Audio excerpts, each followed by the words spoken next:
Desde la esquina roja del Padre Luis Barrios, reflexiones para una praxis de amor. El sacramento más importante. Tema: ¿es una fe sincera la fe que no actúa? Lectura para hoy: porque el que a sí mismo se exalta será humillado, y el que se humilla será enaltecido. Mateo 23:12. En la reflexión de hoy estaré usando las narrativas bíblicas del Evangelio de Mateo 23 del 1 al 12 y la de Josué 3 del 7 al 17, ambas lecturas asignadas en el leccionario episcopal. Con las mismas, deseo animar a las personas a ser reales para Dios y buscar una relación con Jesucristo que permita demostrarla con acciones. La fe debe ponerse en acción para que cobre vida, y esa acción debe ser dirigida hacia Dios, hacia otras personas, hacia nosotros y nosotras mismas y el resto de la creación. La fe es la capacidad de creer, pero esa capacidad debe usarse y ponerse en práctica para que la fe cobre vida y funcione. Creer es el lado acción de la fe. Creer es actuar con fe. Tener fe no es suficiente.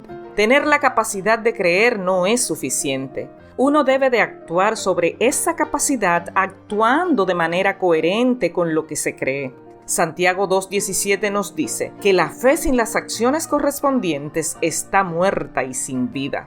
Podríamos sentirnos tentados y tentadas a ver la narrativa de Mateo principalmente como una dura crítica al liderazgo religioso. Por lo tanto, también son imágenes contrastantes de comunidades de discipulado. Uno edifica a los hermanos y hermanas o estudiantes, mientras que el otro los deja agobiados y estancados. Uno rodea a sus miembros con una comunidad de apoyo, mientras que el otro preferiría ver a sus miembros separados unos de otros. La trayectoria de uno es hacia Dios y la del otro hacia el reconocimiento personal. Los escribas y fariseos eran una mezcla de liderazgo ordenado y laico y, en general, tenían la intención de ayudar a la gente normal a comprender cómo guardar la ley. Pero el gran desafío era que sus acciones no estaban en coordinación con lo que decían. Así que aprender y contemplar cómo mantener la ley en el contexto de cada uno es el problema. Uno de los problemas es que los escribas y fariseos no practican lo que predican. El mensaje que sale de sus bocas es correcto, pero no han permitido que transforme su interior. Pero no es solo la hipocresía de sus acciones lo que hace que el estilo de liderazgo de los fariseos sea incorrecto, sino la forma en que obstaculizan las vidas de aquellas personas a quienes dirigen. El problema es el liderazgo autoritario que exige a las demás personas una estricta observancia de la ley. A Jesús no le gusta que estos líderes hayan interpretado la ley para la práctica diaria con mano dura. Versículo 4. Sus normas son una carga ridícula para las demás personas y no parece importarles el cómo las personas se sienten. Es casi como si estuvieran contentos y a la vez disfrutar el castigar a las demás personas con leyes y normas vacías que ellos mismos no seguían. Pero esta falta de simpatía y compasión van en primer lugar contra el propósito mismo de las leyes. Los escribas y fariseos buscaban impulsar su propio ego. La forma en que aprendemos en la comunidad de fe tiene como objetivo aumentar nuestro sentido de asombro y alabanza a nuestro Dios con una relación saludable. Más concretamente, Jesús dice, aunque les enseñan la tradición de la ley, hay un instructor mayor sobre cómo cumplir la ley, el Mesías Cristo. Jesús hace esta autoproclamación y finalmente dice, mírame y no solo escucharás la ley de Dios, verás cómo vivirla en una manera fácil y ligera. Mateo 11, 28 al 30. ¿Estás actuando de buena fe o con hipocresía? Esto es muy esclarecedor para la moralidad del comportamiento cristiano. Nos muestra que lo que importa en el comportamiento cristiano no es simplemente hacer ciertas cosas o no hacer ciertas cosas. Lo que importa es si actuamos desde la fe. ¿Qué dice nuestro comportamiento sobre nuestro corazón? Nuestra fe Dice que nuestros corazones descansan en Dios como nuestra porción, nuestra satisfacción, nuestra suficiencia, nuestro tesoro. O nuestras acciones traicionan una pérdida de confianza y satisfacción. Muestran nuestras acciones que ahora atesoramos más un comportamiento que desaprobamos de lo que atesoramos a Dios. Eso es pecado. Vivir como personas cristianas significa tomar decisiones conscientes sobre nuestras acciones, lo que hacemos y lo que no hacemos, basadas en nuestra relación con Jesús. Si realmente crees en Jesús, entonces querrás hacer lo que Él te pide, amar a Dios y a las otras personas como a ti misma, como a ti mismo. Aunque la narrativa bíblica de Josué nos llega a través del ciclo ordinario del leccionario de 3 años, también llega en un momento particularmente angustioso e incómodo. Mientras la guerra arrasa las tierras que alguna vez fueron dadas a Josué y al pueblo hebreo, les insto a que primero reconozcan que el Estado-nación moderno de Israel no es sinónimo del pueblo de Dios en las escrituras hebreas.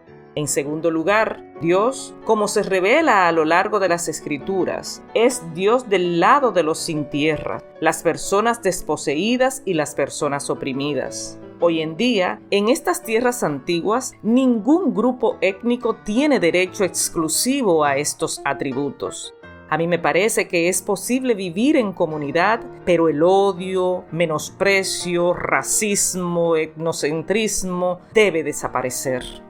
En tercer lugar, que el Espíritu Santo nos conceda sabiduría al amar tanto los textos antiguos como a las personas de hoy que los escuchan. En otras palabras, fue el pueblo hebreo quien con Josué ocuparon las tierras en la narrativa bíblica de hoy. Este pueblo hebreo se componía de personas despreciadas, desechadas, marginadas y oprimidas de la tierra que se unieron en búsqueda de liberación social, política, económica, religiosa y cultural. Es a este pueblo al que Moisés lideró hacia su liberación. Como persona cristiana estoy de acuerdo que Israel tiene todo el derecho a defenderse. Esto es sentido común y no se debate. Pero se debe medir a Palestina con la misma regla porque tiene derecho a defenderse. No estoy de acuerdo con el antisemitismo. El antisemitismo es la hostilidad, el prejuicio, odio o la discriminación contra nuestras hermanas y hermanos judíos. Aunque no todas las personas son israelitas, Israel tiene todo el derecho a existir como una nación. Pero asimismo estoy en contra del sionismo, porque Palestina tiene todo el derecho también a existir como nación. El sionismo es una ideología religiosa y un movimiento político nacionalista que propuso desde sus inicios el establecimiento de un Estado para el pueblo judío, destruyendo al pueblo palestino. Erróneamente se autoproclaman el pueblo de Dios. Se parece a la doctrina Monroe y Manifiesto Divino del gobierno de Estados Unidos. Por esto es por lo que el sionismo se alimenta de la política exterior imperialista y colonialista del gobierno de Estados Unidos. Yo condeno lo que Hamás le hizo al pueblo de Israel. Puedo explicar la acción de Hamás porque todo acto de colonialismo por parte de Israel es una declaración de guerra. Pero no se justifica el genocidio contra el pueblo israelita. Pero también condeno el genocidio que Israel está llevando contra el pueblo de Palestina. Un mal no se resuelve con un mal. A mí me parece que este conflicto tiene solución en el contexto de la paz con justicia. Es posible la existencia de 2 estados-naciones, Palestina e Israel, pero Israel debe devolver los territorios ocupados que le han sido robados a la nación palestina. Esta ocupación es imperialista, expansionista y colonialista. Es por todo esto que, en este momento, la Corte Penal Internacional, CPI, ha abierto una investigación formal sobre presuntos crímenes de guerra en los territorios palestinos. Esta institución tiene la autoridad para procesar a personas acusadas de genocidio, crímenes contra la humanidad y crímenes de guerra. Mientras tanto, tú y yo rompamos la neutralidad que se compromete con el genocidio del gobierno de Israel y entendamos de una vez y por todas que no existe un lugar neutral cuando se trata de opresión y explotación. Estemos al lado de la paz con justicia. ¿Cómo todo esto se relaciona a una fe sincera que actúa? En el contexto de trabajar en contra de las guerras, esta fe con acción la podemos ver en el Salmo 85:10, el cual nos dice: la misericordia y la verdad se encontraron, la justicia y la paz se besaron. Si queremos ver el fruto de la justicia y la paz, tú y yo debemos trabajar la misericordia y la verdad. Es por esto por lo que sigo repitiendo como una plegaria las palabras del Papa Pablo VI en su mensaje para el Día de la Paz en el 1972. Si quieres la paz, trabaja por la justicia. Esta es nuestra fe con acción. Por todo esto soy fiel creyente que la Iglesia debería obtener su legitimidad y teología surgiendo de las comunidades oprimidas y excluidas, y que la Biblia debe leerse y practicarse desde la perspectiva de esas hermanas y hermanos oprimidos y excluidos. De aquí el que nuestro discipulado debe ser definido con la práctica de nuestra responsabilidad de producir liberación salvífica en lo personal y colectivo. Sin duda, la razón más importante por la que vivimos para Dios es nuestra creencia inquebrantable en la resurrección de su Hijo Jesucristo.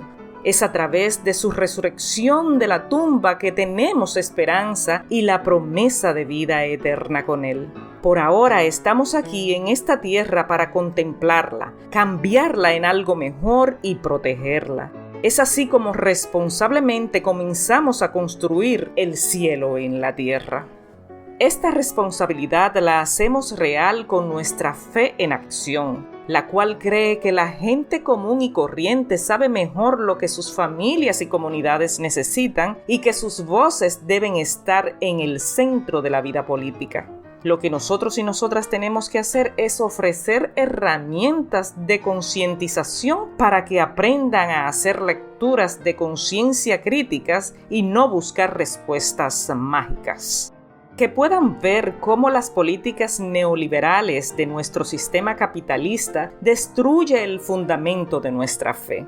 Por esto, uno de nuestros principios básicos debe de ser el nunca hacer por las demás personas lo que ellas pueden hacer por sí mismas. La gente común, si cuenta con la capacitación, la motivación y el apoyo adecuado, puede tomar medidas extraordinarias para mejorar la calidad de vida de sus comunidades. O sea que, en vez de darle un pescado, vamos a darle el pescado y a enseñarles a pescar. No queremos ministerios asistencialistas, sino más bien de liberación.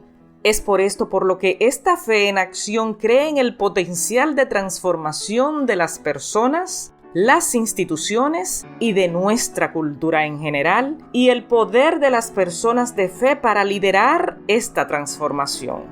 Recuerden, para que nuestra fe sea sincera, debemos ponerla en acción. Y si no tenemos suficiente fe para poner todo esto en acción, entonces digamos como aquel padre desesperado le dijo a Jesús: creo, ayúdame porque tengo poca fe. Mateo 9:24. Bendiciones. Estas son reflexiones del Padre Luis en el amor solidario, el sacramento más importante. Amén y H.